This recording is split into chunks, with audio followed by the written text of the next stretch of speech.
Gebrak Posyandu ini secara serentak dilaksanakan di Kabupaten Aceh Tenggara ini di 385 desa serentak. Jadi pada hari ini dilaksanakan Gebrak Posyandu, dan kebetulan tadi saya sudah ikut bergabung dengan tim Pokja di Kutesri Kecamatan Lombok. Jadi alhamdulillah di sana pun berjalan lancar. Saya yakin semua kita ini mendukung penuh kegiatan-kegiatan seperti ini.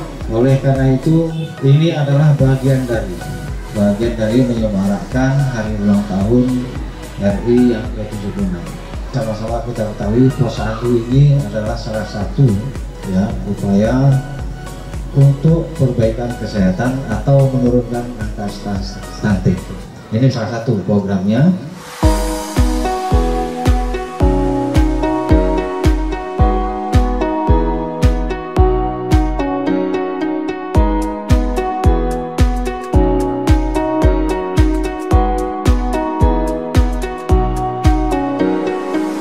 Kegiatan hari ini adalah Gebrak Posyandu yang secara serentak kita laksanakan di 385 desa di Kabupaten Aceh Tenggara. Yang Gebrak Posyandu ini adalah bagian dari kita menyemarakkan hari ulang tahun Republik Indonesia yang ke-76. Jadi tujuan kegiatan ini adalah untuk meningkatkan kesehatan anak dan ibu, atau secara programnya adalah untuk mengurangi angka stunting di Kabupaten Aceh Tenggara.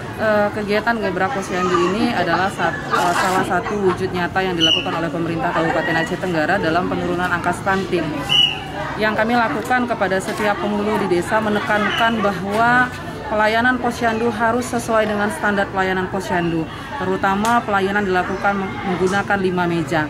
Dan insya Allah posyandu ini sudah dilakukan dalam setahun 12 kali dan dilaksanakan setiap 1 bulan 1 kali.